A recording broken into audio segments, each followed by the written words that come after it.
En manchette aujourd'hui, l'ouverture du nouveau centre de jour pour personnes itinérantes à Rouyn-Noranda et l'exode des médecins vers le privé de plus en plus marqué.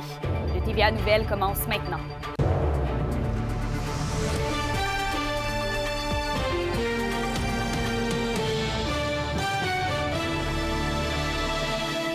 Bonjour à tous, merci de vous joindre à nous pour ce TVA Midi.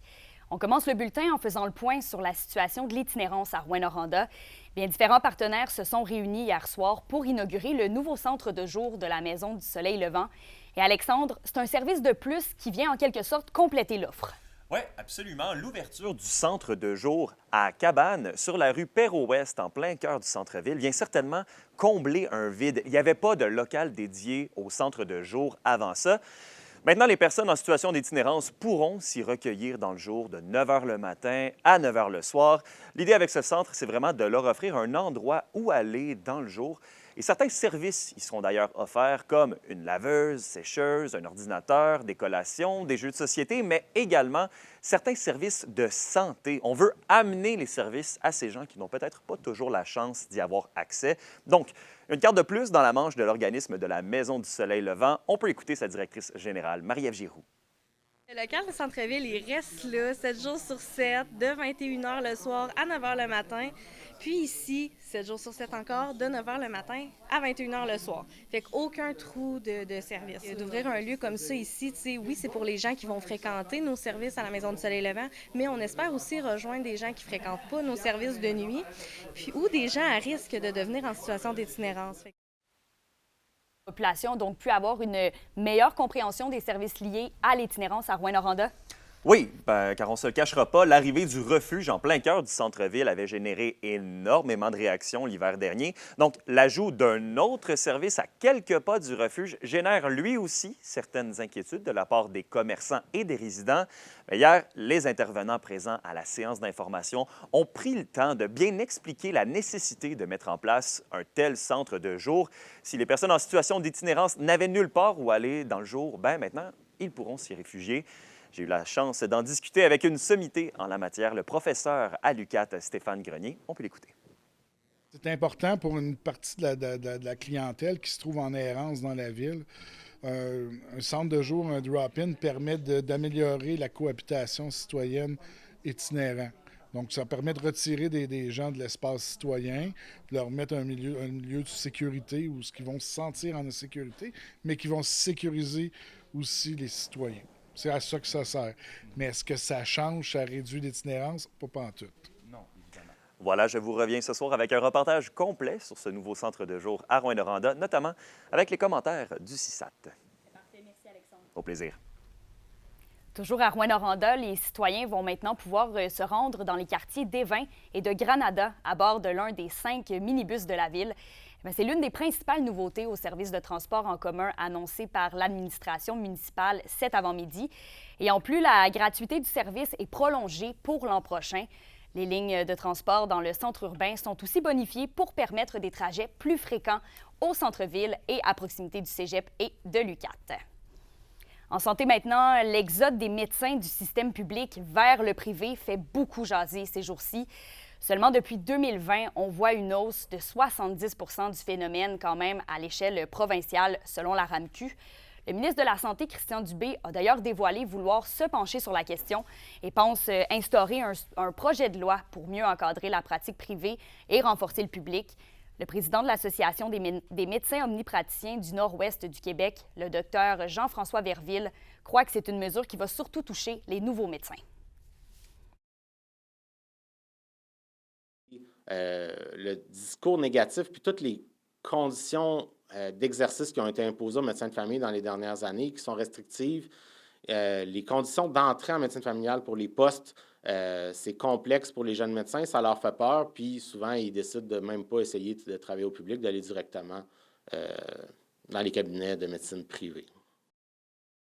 La question du jour TVA, une présentation de Mobilier Bélan qui vous offre depuis plus de 50 ans un service de qualité et un grand choix de matelas mobilier électro au prix compétitif que vous recherchez. À la question du jour, on vous demande « Avez-vous récemment opté pour le privé afin d'obtenir des soins de santé? » Pour voter et commenter, rendez-vous au tvaabitibi.ca.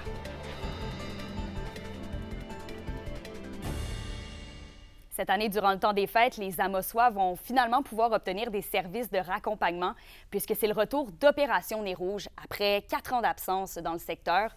Le mouvement de la relève d'Amos Région va s'occuper de coordonner le service et d'ailleurs, il recherche des bénévoles pour les aider. Les soirées de raccompagnement seront les vendredis et samedis du 29 novembre au 21 décembre. Dans un tout autre sujet, l'électricité pourrait coûter plus cher pour les petites et moyennes entreprises. On parle d'une hausse de 60 % d'ici 2035. Un regroupement d'entreprises de grands secteurs de l'économie du Québec craint cette hausse qui pourrait avoir un impact significatif sur les régions comme la nôtre. Les explications d'Alexis Dumont. Des tarifs clairs et cohérents, voilà la demande de plusieurs acteurs du domaine de l'énergie, alors qu'une hausse des coûts en électricité attend les petites et moyennes entreprises du Québec. On est dans une situation où est-ce qu'il n'y a pas de transparence, on décrète des augmentations qui vont venir gonfler les profits d'Hydro-Québec indûment et affecter d'autant la concurrence. On ne demande pas de cadeaux, on ne demande pas de passe-droit, on demande d'avoir la vérité des coûts, puis de s'assurer que le rendement est un rendement raisonnable. Nous, ce qu'on souhaite, c'est d'avoir une transparence, une prévisibilité, mais une facture basée sur les coûts et non pas sur une volonté autre. Les acteurs des milieux touchés s'inquiètent des impacts en région. On lève le drapeau là, au gouvernement. On a rencontré la ministre Fréchette, on essaie de faire bouger les choses. Il ne faut pas qu'on ait des impacts aussi importants sur les coûts des entreprises parce que ça pourrait amener des baisses de production, des baisses d'investissement. Ce qu'on dénonce, c'est le fait qu'on décrète une hausse qui est injustifiée et qui met en péril la capacité de demeurer compétitif. Certains croient même que plusieurs pourraient être tentés de s'exiler vers les grands centres ou même dans un autre pays. Ce qu'on craint, là, c'est qu'il y ait des entreprises qui se disent on a une usine aux États-Unis, on a une usine au Québec. Bien, moi, avec cet environnement d'affaires-là, je vais aller faire la production, je vais délocaliser ma production aux États-Unis. L'avantage, il s'effrite et donc, ce faisant, les investissements risquent de ne pas se faire au Québec, d'aller ailleurs. Le but est également de retrouver une formule gagnante, comme par le passé, où même les régions arrivaient à tirer leur épingle du jeu pour faire briller le Québec. Ici, on n'est pas dans un monde où est-ce qu'il y a de la concurrence, il n'y a personne qui peut faire une proposition concurrentielle à celle d'Hydro-Québec. Ça veut dire qu'un monopole, il faut que ça soit réglementé, encadré pour éviter des abus. Alexis Dumont, RNC Nouvelles. Je vous ramène en arrière un petit peu. Il y a près d'un an, alors que 4 des 6 conseillers de la municipalité d'Authier-Nord claquaient la porte au conseil de ville, la forçant à se placer sous administration provisoire. Hier, on a fait le suivi en entrevue avec le maire Fernand Major. Donc, Monsieur Major, disons-le, ça n'a pas été toujours facile au conseil de ville d'Authier-Nord. Présentement, comment ça va, là? Aujourd'hui, ça va bien. On a eu des changements. On a engagé une nouvelle directrice générale depuis le mois de mai. Donc, ça va bien. On a des dossiers qui ont pris du retard, mais on travaille fort pour redresser la situation. C'est quoi la dynamique qui a dû être instaurée autant avec les conseillers, autant avec les citoyens pour faire en sorte que le travail se fasse de la meilleure des façons? Il a fallu, premièrement, engager une secrétaire, une directrice générale par intérim pour compenser l'absence en congé maladie de l'ancienne directrice générale. Puis ensuite, bien là, on a affiché le poste. Puis en mai, il y a quelqu'un qui a appliqué, donc on a trouvé une directrice générale. Donc, la personne qui était là en intérim était là seulement 15 heures semaine pour tout simplement là, voir un petit peu les dossiers prioritaires. Nous, les conseils municipaux, lorsqu'il y a eu les changements de conseillers, avec les nouveaux conseillers, l'approche était différente avec les citoyens. Donc, ça a amélioré le climat.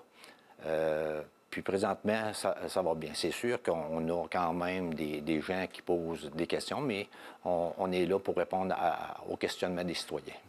Et comment, justement, avec cette nouvelle approche-là, comment vous jugez un peu votre relation, justement, avec vos citoyens, avec les gens avec qui vous travaillez? Là? Donc, présentement, ça va quand même assez bien.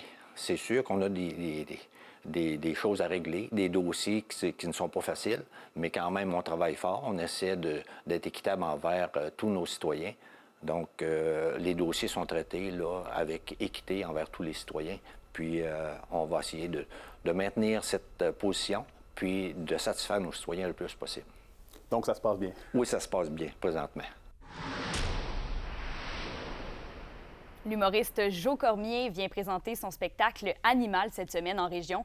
Il invite les spectateurs à oublier les tracas du quotidien, le prix de l'essence, les factures à payer et à redevenir animal l'instant d'une heure et demie. Il était à Amos hier soir, à la salle Desjardins de la Sarre ce soir et vous pourrez aussi le voir à Val-d'Or, Ville-Marie et à Rouyn-Noranda au courant de la semaine. Les Forestiers d'Amos dévoilent les joueurs par excellence du mois d'octobre. Ce sont Jean-Simon Marcil, Benjamin Corseau et Jérémy Jarret. Dans le cas du gardien, Jean-Simon, il a permis à son équipe de récolter 7 points sur une possibilité de 8 devant le filet. Pour Benjamin Corseau, il s'est démarqué par son engagement dans sa réussite. D'ailleurs, il a eu le titre d'athlète-élève du mois. Et pour le capitaine Jérémy Jarret, son équipe le définit comme l'élément central de l'offensive, tant en avantage numérique qu'en 5 contre 5. À la météo aujourd'hui, ce sera sous les nuages partout dans la région. En Abitibi, les températures sont à la baisse pour atteindre +3 cet après-midi. Au Témiscamingue, c'est de la bruine intermittente qui va cesser cet après-midi. Il fera 4 degrés. Et ensuite, pour ce soir et cette nuit, les nuages seront toujours de la partie. Plus au nord, c'est 30 de probabilité d'averse de neige au cours de la nuit, minimum de -1. Et plus au sud, il fera 0 degrés Celsius. En terminant, je vous en parlais un petit peu plus tôt de l'exode des médecins vers le privé. Eh bien, cet après-midi, un collègue va s'entretenir avec une médecin de la région qui va nous expliquer pourquoi elle a choisi de quitter son poste au sein du secteur public. On vous présente le tout ce soir au Bulletin TVA à 18h. À plus tard.